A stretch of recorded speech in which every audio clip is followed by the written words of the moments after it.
Додека дома се води жестока дебата за пораките од најновиот извештај за напредокот на Европската комисија, ние ви ја нудиме европската перспектива. И тоа од Копенхаген, од земјата председавач Данска, каде што имаме ексклузивно интервју со министерката за европски прашања. Останете со нас. Minister, dear Mare, thank you very much for being part of our show. Welcome. Thank you. We were talking before the interview about the new momentum in the enlargement policy. Can you explain this? Well, so what we experience now is that there is a momentum for enlargement. And the momentum we are seeing right now has not been there since, I guess, the big enlargement we had in 2002, when we enlarged EU with 10 new member countries. Now there is a new momentum, and it is there because we see the geopolitical situation is completely changing. We need a stronger Europe, and that's also why we see a huge support in the enlargement among many countries, my own country included. There has been enlargement fatigue for many years. There is not enlargement fatigue right now.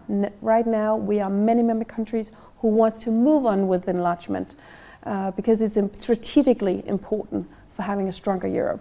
We can see the acceleration of the processes in Albania and Montenegro. How do you think that this will influence the region? Maybe this will motivate the other countries, or maybe it can somehow provoke conflicts, or maybe destabilization in the region, because we are talking about the Balkans. The region has a history of conflicts. I hope it will serve as an inspiration. The situation is right now that we want the Western Balkan countries in the European family. It's important for Europe, it's also good for the Western Balkan countries. And right now we see that Albania and Montenegro, they are advancing quite significantly. And member countries support their advancement, are helping them making the reforms. And we also hope that the other countries will make those reforms. But it is really up to the countries. We know that the public support for EU is big also in North Macedonia, but we can't move forward if the political action and the political will is not there. Yes, we will come back to this political willingness of making the necessary changes. Talking about the reforms, this process should be based on merit. But we can see even now that if you see the total percentage of readiness of the countries who are in this group, for example, North Macedonia is not negotiating, but still has a better rank from Albania, let's say. How to make the process merit-based? It is very complicated to become a member of the European family, and it is getting more and more complicated because the EU is developing. It was much easier when my country joined in the 70s, but EU is different today, and EU will be different in 5 years and in 10 years. So it is a complicated process. It has to be merit-based, delivering reforms, and we are acknowledging that North Macedonia are aligned with the foreign and security policy, which is very, very important. However, North Macedonia has not yet implemented the agreement from 2022, which is a prerequisite for moving forward. And that is why we can't move forward with North Macedonia. We need to see more development and real action, political action in the country to move on, like we're moving on with Albania and Montenegro. How do you comment the position of the officials in North Macedonia that are asking for some kind of guarantees in the process in order to continue the... There are no guarantees in the EU enlargement procedure. That's not how it works. Honestly, it's a lot about trust as well, because we're joining each other in a common family. And for that family to work, we need to align the legislation. And right now there is this obstacle that there is an agreement from 2022 that needs to be implemented. You visited North Macedonia a few months ago. How do you see the atmosphere there, let's say? Do you see readiness for this type of actions to happen? Well, I see that many Macedonians want to join the European family. Especially the youth. Especially the youth, and there's high public support for being a part of the European family. Which I was very happy to see. And it was quite clear for me that we share the same European culture and history, very different, but at the same time we're part of the same family and we should be together. But we need to see more political action. and we need to see more political will. And unfortunately, we're not seeing that. And that is why we're currently advancing more with other candidate countries. We're advancing more with Albania and Montenegro. Yes. How do you see the ideas or some initiatives about the internal reforms within the European Union when we talk about enlargement? There are many ideas on the table. Gradual accession, maybe also introducing qualified majority. Well, we think there are many areas where we need to look at internal reforms, also when talking enlargement, in order to be ready for enlargement. And I think that is a debate that will be intensified over the years, because more candidate countries are getting closer to actually membership. So that is a discussion we need to take. And talking about enlargement itself, we've seen that sometimes it's quite difficult. That one member country can block for moving the process further. That's something that we would very much like to change. And according to the treaty, actually it only requires unanimity for being a candidate country and ultimately becoming a member country. But within the process? All the small steps. We believe that should be qualified majority. But that's not something that's easy to change. It requires unanimity to change. So that is just the name of the game, and that that's just something we have to deal with. And of course, if we see any kind of bilateralization, we are against that. We're doing our best to argue against it. But I would say when it comes to North Macedonia, right now the ball is on North Macedonia's side. We need to see political action and political will in order for us to move forward. Yes, there are some experts are claiming that even the candidate countries, even if they do finish the procedure of opening and closing the chapters, the clusters, in the end there has to be, of course, the decision and the political willingness of all possible member states. Mm-hmm. Do you see the risk of this kind, that the procedure of negotiation is done, but then some member states to block the country? Montenegro, Albania, North Macedonia. Well, whatever. It is because the process within the Commission is one, but then we come to the and it has to be ratified in member states as well. Yes, 27. Yes, it is difficult, but that is how the European family works. Because we are integrated family, and we trust each other, and that's why it requires everyone to be on board. And I think that's the right way to make it. If you want to be a member, you have to have all countries on board, and you have to persuade all member countries, and all member countries have to see that this is actually a strength to the European family. You are holding the presidency at the moment of the European Union. You said that security is a top priority, let's say, during this presidency. Talking about enlargement, how connected is that to the global security and the security of the continent? Yeah, we're having this presidency in a geopolitical changing time. Our goal is to do our best and our efforts to make Europe stronger, and that's why security and also competitiveness is on the top of our political agenda. We see enlargement as part of the security agenda because it is about having a more stable European continent, and that is what we'll get with enlargement. More stability in the candidate countries, closer cooperation with Europe, and also a stronger geopolitical voice, stronger geopolitical influence if we're more countries coming together.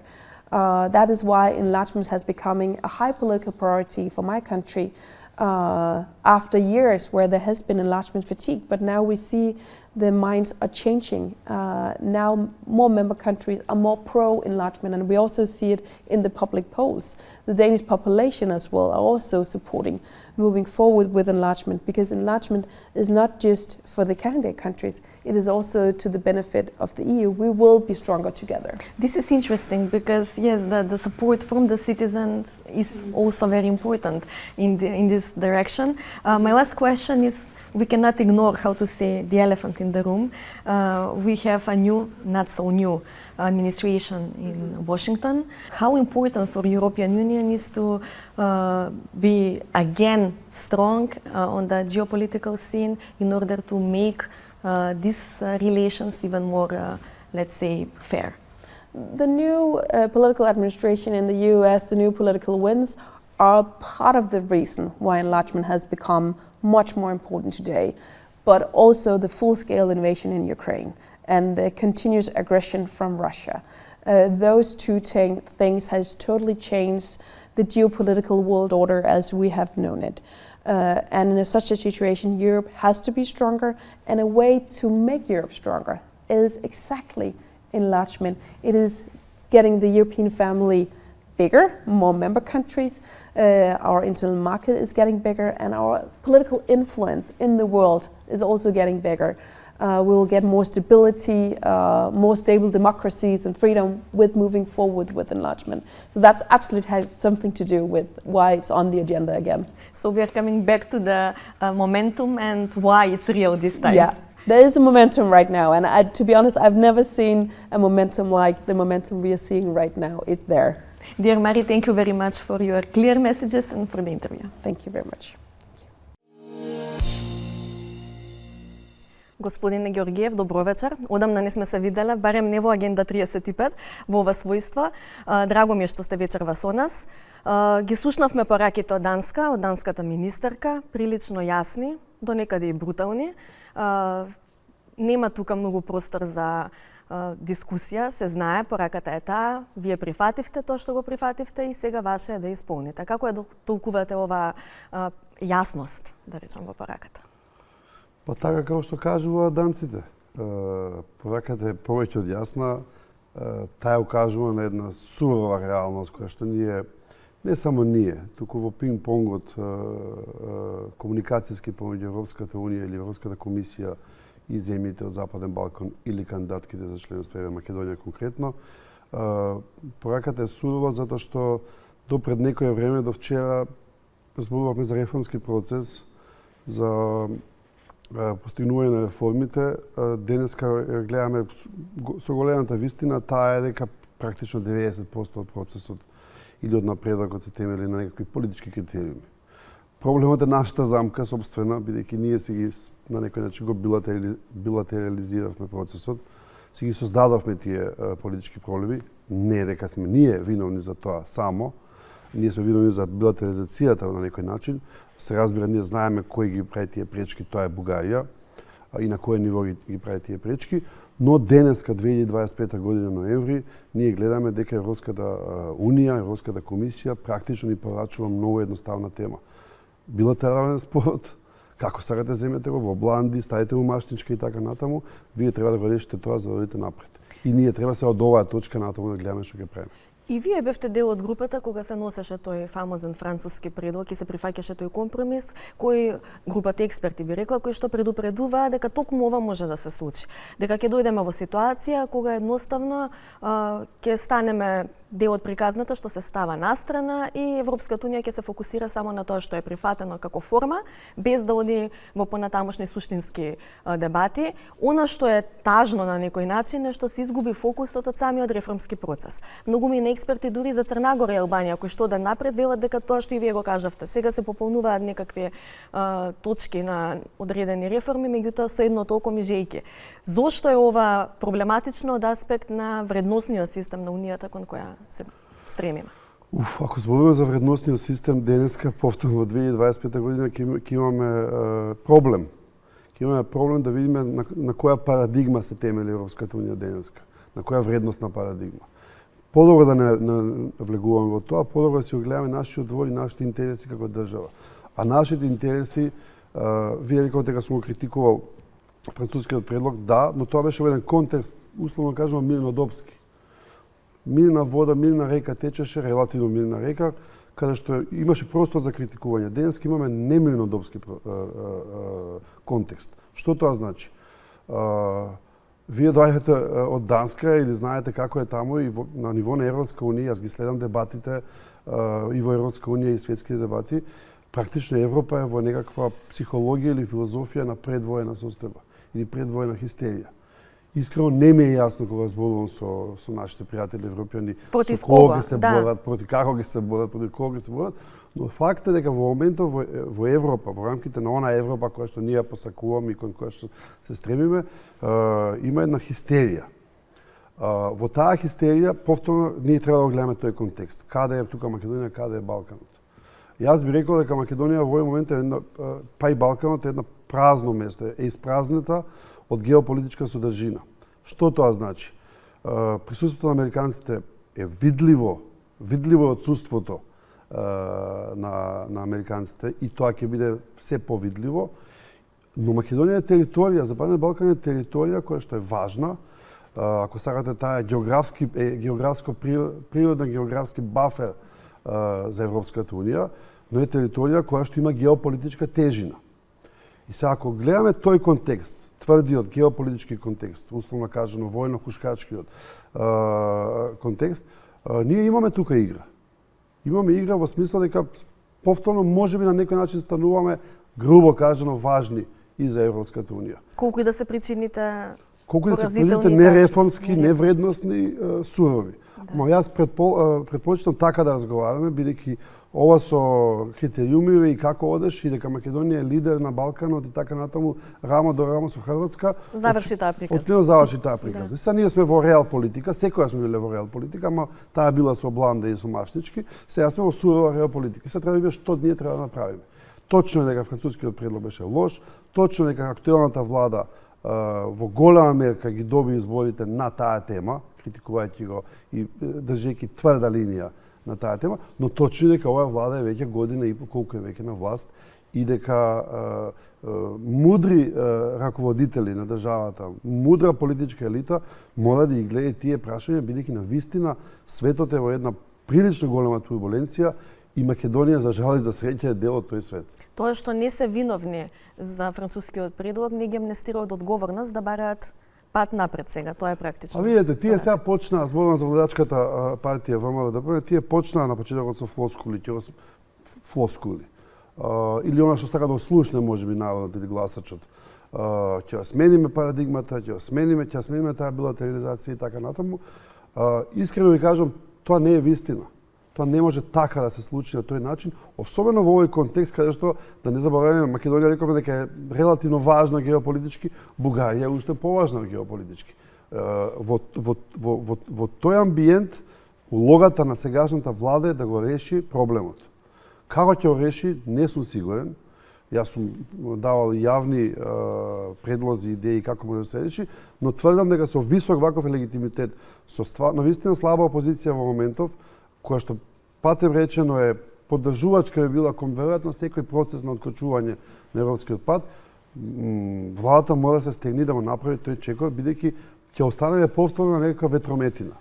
Тоа можеме да го дебатираме малку подоцна околу состојбите дома, но малку ќе ве навратам на состојбите во Европа, како да има еден гап, еден јас помеѓу наративот и таа хистерија што ја кажавте од војна, од безбедносни ризици и така натаму, и тоа што навистина се случува во однос на проширувањето. Наративот е тој и тоа ќе го слушнавме меѓу другото и од пораките на данската министерка, земјата претседавач. Тие велат, проширувањето е исклучително важно, нам ни е неопходно Европа да биде поголема и посилна, меѓу другото и на геополитичката сцена, но од друга страна, да, факт е дека ние мораме да имаме внатрешни реформи, ние мора да размислуваме за постепена интеграција, за укинување на консензусот во процесот на одлучување. Брзината со која што Европа треба или планира да ги направи овие внатрешни реформи, неопходни за проширувањето да може да се случи, не соодветствува со моментот. Па неколку тези потези има овде. Прво, тие не лажат кога ни велат дека проширувањето е важно. Јас мислам дека зборувам за политичките елити на европско ниво. За граѓаните е друго прашање, за граѓаните темата и како што мислат тие за проширувањето, прво не мислат ништо.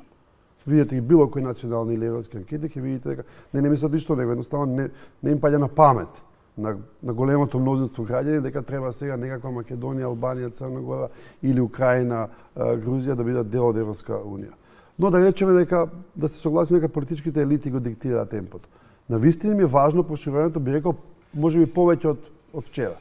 Денеска повеќе од вчера, утре можеби уште повеќе.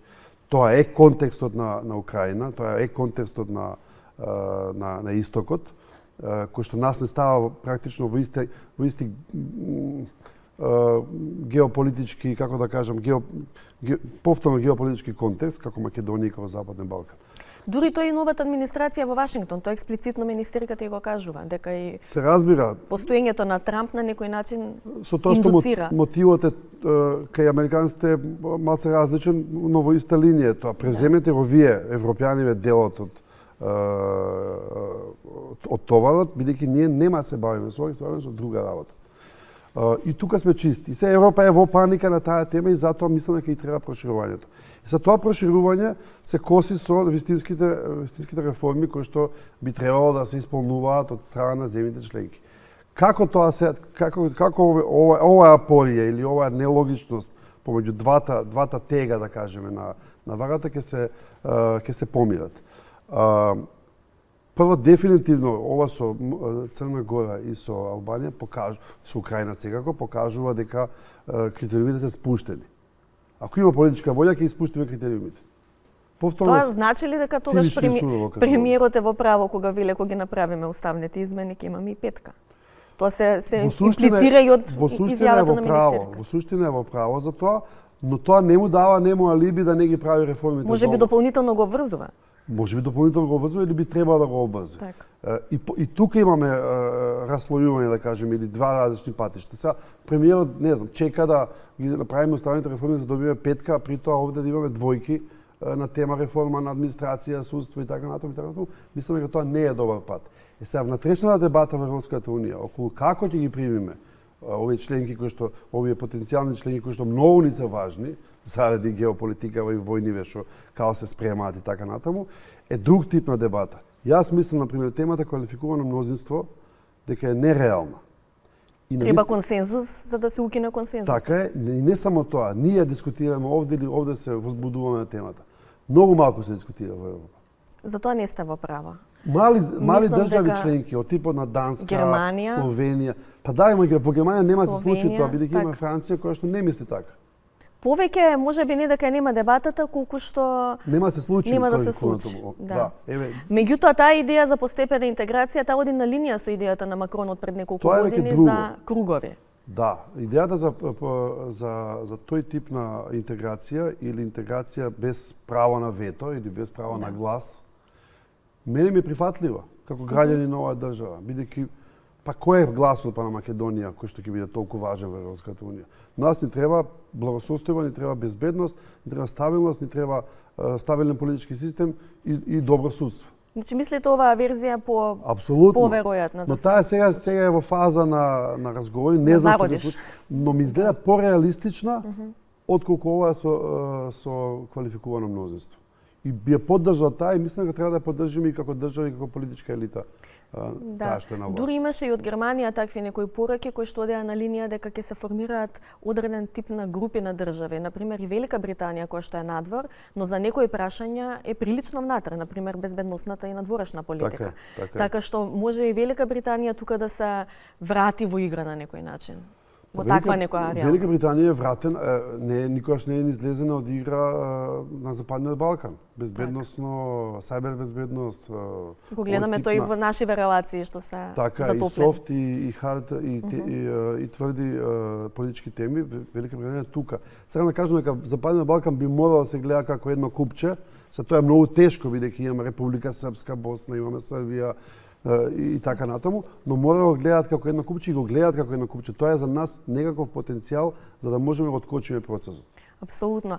Сега да се навратиме малку внатре дома што ни се случува, се чини дека далеку сме ние од оваа дебата што јас и вие вечерва ја водиме како општество барем.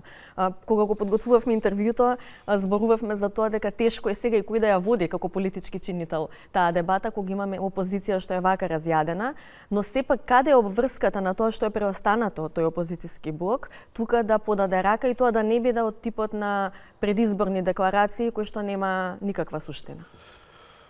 Согласувам, темата за Европска унија веќе станува на некој начин не тоа досадна, туку станува излитена и изморени сме. Ние многу време ја дискутираме. Многу политички елити паднаа, изгубија власт на таа тема и така натаму. Но што ни се случува дома? Дома ни се случува пред некое време беше уопштен директорот на ИПАРД агенцијата за 400 евра мито. И сега како ви кажам што ни се случува? Тоа не се случува нас. Парите кои што треба да ги добијат земјоделците да се милиони големи пари, нема да ги добијат. Просто е, тоа е математика. Од 25 милиони на 0 ќе биде. и колку бизниси ќе пробаваме така натаму. Дебатата ние може да ја водиме. Таа ќе ја води опозицијата на некој ниво, парламент, по медиуми, академска јавност, експертска, како и да, и треба да се води. Но главната дебата ја води власта и ја води со себе. Бидејќи ако не се санкционира овој што крадел, ако крадел 400 евра и земал мито, и ако не се санкционира тој тип на работи, ние испраќаме многу јасен сигнал до Брисел, дека не сме спремни, дека едноставно нашите функционери крадат. Ако не се затварат ваквите, условно кажувам, дупчиња во браната кои што после прошируваат и прават голема поплава или ломови во државата на ефикасен начин, ние нема да го пратиме сигналот до Брисел и Брисел ќе има чиста приказ да каже зошто Македонија не треба да биде дел од Европска унија. Или нема ни Брисел да биде, тоа може да биде Бугарија или било која држава која што ќе се најде. Да, и тие забелешки тогаш нема да бидат билатерални, ќе бидат токму за копенхашки критериуми. И тие нема да бидат точно. Тоа на некој начин ќе ни ја зацврсти и нашата позиција во презентирањето на нашите аргументи, кога дома би имале чисто досија, неспорно. Меѓутоа, колку и самиот консензус ќе ја зацврсти таа приказна. Ве враќам нова повторно, затоа што мислам дека е суштински важно, барем за една работа, ниеден процес претходно ние не сме го направиле со таков меѓуопштествен, меѓуполитички консензус. Знаете, консензус има само кога треба да се зголемат плати на функционери или кога треба некакви повластувања од таков тип, но за вакви прашања тешко оди тој разговор. Зошто политичките партии истото го правела и власта кога била опозиција за други процеси. Значи зборувам генерално, зошто ни е тешко да излеземе од таа удобност на постојана критика без конструктивни решенија и малку да ја спуштиме топката кога станува збор за вакви прашања. Добро, тешко прашање поставувате и долго прашање. Јас би се фокусирал само на еден сегмент. Околу јавната дебата во државата и нивото на култура во политиката, ако сакате, или нивото на аргументација во политиката е ниско кај нас. Многу тешко се оправува. Тоа има врска со политичките елити, како се рекрутираат политичките елити, како се станува пратеник, како се станува советник и така натаму и така натаму. Да, коренот е. Но коренот е многу длабоко и тешко ќе се сече. Но на темата Европска унија не би требало да биде така. И тука би може да најдеме консензусот. Може би сега сме зборували претходно дека сега е моментот, но може би сега е моментот токму заради големиот легитимитет што го има владачката структура во државата. Со што велам така? И јас се залагам за тоа неколку години. Не мислам дека е претешка работа и не мислам дека е преголема работа да се влезе во интервенција на Уставот на оваа тема со сите загради и сите аргументи на владачката структура кога беше во опозиција, па и денеска, дека тоа понатаму ќе значи некакво кочење од страна на Бугарија, дополнителни услови и така натаму. Секако ќе има дополнителни услови од некаков тип на дополнителни услови. Маскирани дополнителни услови, се може да има. Демаскирани, какви сакате, може да има од Данска дополнителни услови. Така е, да. На било која тема. Меѓутоа може да бидат и билатерални услови маскирани во наводни копенхашки. Тоа не може никој да го предвиди, тоа е факт. Затоа велиме дека и нема гаранции од таков тип какви што ние замислуваме. Зошто тогаш не може ние да си ги направиме гаранциите? Оние идеи кои што постојат, да речеме дека ние интервенираме во Уставот со одреден амандман, дека тоа би значило утре ние да си имаме одврзани раце. Тука зошто е важен консензусот? За да знаеме дека утре нема која било политичка елита да го злоупотреби тоа повторно. Искрено не ми е јасно зошто. Ако зборуваме за ВМВ-ДПМН, тие се научени на, да кажеме, на популистичко поимање на работите. И така е тера работа со Бугарија, по мој вкус, прегрубо и прежестоко. Во ред, добија легитимитет, народот и гласаше, сега се на власт. Но има опасност темата со Бугарија да стане она што за Србија е Косово. Кога ќе одите вие на Белград, ќе видите на сите на автопатот на многу места пишува низ Белград, Косово е Србија. Сите знаеме дека Косово не е Србија и Косово нема да биде Србија. И Србија знае дека Косово не е Србија. И Србија знае дека и сите го знаеме тоа. И ние сега колку повеќе зацапуваме во оваа приказна без да нудиме решенија, без да откочуваме проблеми, се плачам дека може тоа да стане, а безвезна е темата визави Косово е Србија. Така е. Прашањето повеќе ми беше зошто сепак е изводливо на некаков начин вин-вин ситуација. Не е дека не е можно ние да излеземе. Еве пред некој ден го слушав вице-премиерот Николски како со бугарскиот вице-премиер договараат тунелот, патиштата, одлично ни оди, дека се разговаравме, дискретни разговори правевме и така натаму. Еве ви го моделот. Па ние можеме ако сакате популистички, ако сакате маркетиншки, нека се спакува целата приказна пиаровски, дека сме направиле некаков прогрес со Бугарија, дека сме се договориле, дека има некакви отстапки, па и од тие од таму нешто ќе кажат, ќе извлечеме пари, сега зборам сурово, баш практично, ќе извлечеме многу пари од Европска унија заедно со бугарите, патишта, аеродроми и така натаму, да ги извлечеме парите, ќе ни ги дадат на драго срце Европска унија тие пари заедно со Бугарија. Но Гордан, тоа не го решава проблемот суштински. А што е суштинскиот проблем? Суштинскиот проблем помеѓу двете земји е она што не доведе до тука да имаме најлоши односи од историјата. А ќе биде ли суштински, уште посуштински проблем ако не ги извадат јавно наводно 150.000 бугарски пасови? Јас искрено ја поздравувам таа идеја и мислам дека е апсолутно легитимна. И тоа е потек на соседите за кој што сметам дека е исправен. Зошто да не? Сакам да кажам дека ние колку повеќе навлегуваме во тоа, толку потешко ќе ни станува. Ова не е темата за името. Друг тип на тема е. Апсолутно е друг тип на тема. Не мислам дека таа не може да се хендла патем или попат. Со името не може да се хендла попат, може да се реши или да не се реши. Се реши така како што се реши, окей, влегуваме во НАТО. Оваа тема можеме да тераме попат, бидејќи нема да успееме да направиме прогрес во европските интеграции, а нас ни се важи заради тоа што ни се важни патишта, тунели, земјоделие и така натаму и така. Ова е клучна порака, дека попатно треба да се решава и дека ние не можеме да очекуваме еднаш за секогаш сега да ја затвориме. Очигледно темата ќе трае, можеби генерации ќе поминат додека навистина со бугарите ние не го решиме прашањето, барем на начин на кој што се затвори приказната со југ. Со афирмација на црно на бело на македонскиот јазик и идентитет. Тоа тешко дека со исток можеме ние да го постигнеме денес. Видете, има многу замрзнати спорови и отворени спорови во моментов низ светот, вклучително и во рамките на Европската унија. Тие се прави се дилутираат, се прави делузија на тие проблеми. Ќе ги ставиме под тепих? Или под тепих, или ги разговараме на некој ниво и така натаму, но тераме напред. Ние навистина сега сме во ситуација кога навистина мора да тераме напред, бидејќи проблемот ќе се врати пак дома.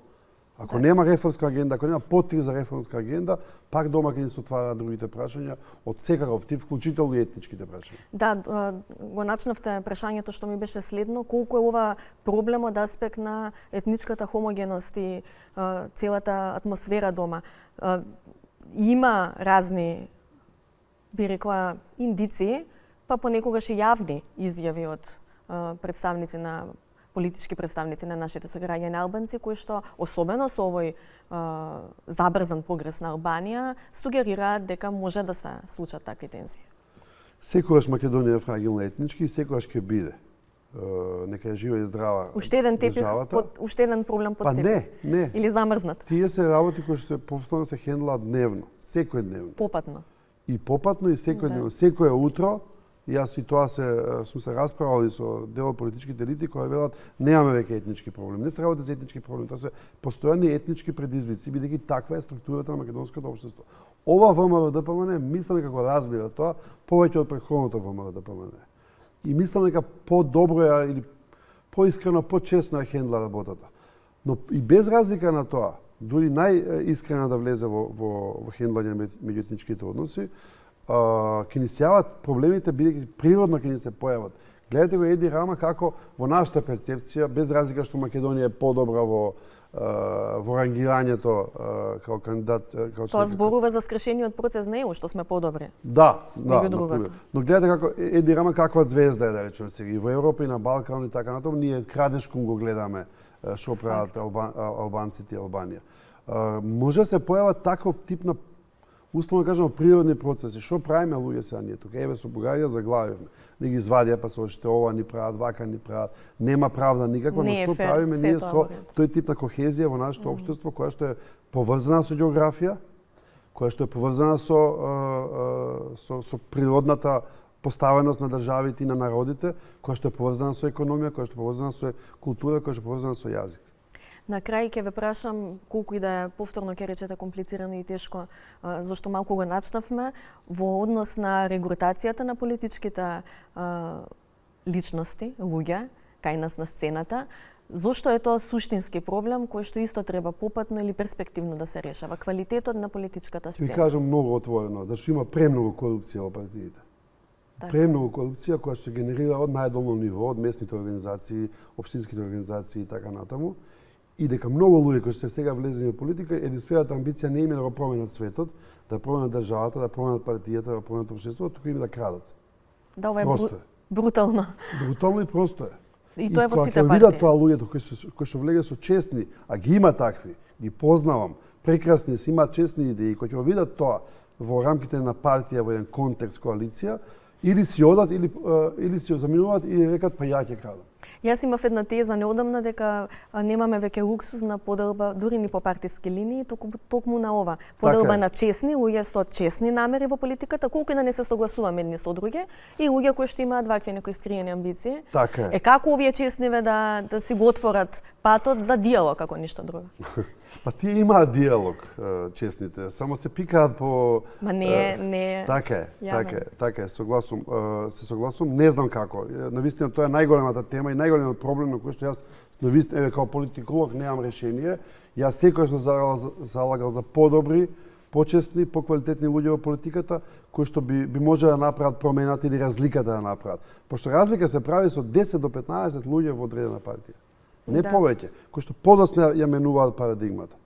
И подоцна евентуално ги зауздуваат овие гладниве усти или алчниве усти и така натаму кои што ги има насекаде, со цврсти мерки, условно кажу, на обезбедување од корупција. Значи силен систем судски и едноставно да се направат секој тип на механизми кои што ќе оневозможат корупција. Тешко е. Тука сега зборуваме за партиите, но малку сме и нечесни да речам, затоа што фокусот е само таму, а овој принцип треба да владее и во сите други области. Споменавте правосудство.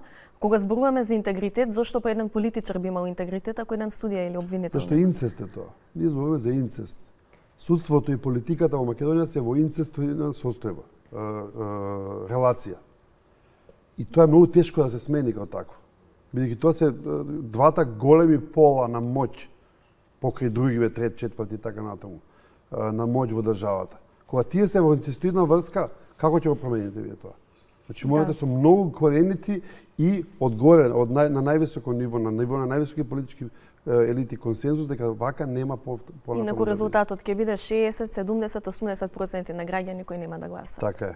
И се. Благодарам многу за оваа реална, можеби песимистичка анализа. Не е толку песимистичка. Зашто така го... Па многу беше брутална на некој начин. Тоа Меѓутоа е мислам дека важно е да зборуваме за овие прашања, да зборуваме отворено, оти само така можеме и да дојдеме до решенија. Така е. Благодарам за интервјуто. Благодарам и вам. Се гледаме повторно за 2 недели во истиот термин и на истата фреквенција. Останете со нас и со програмите на јавниот сервис.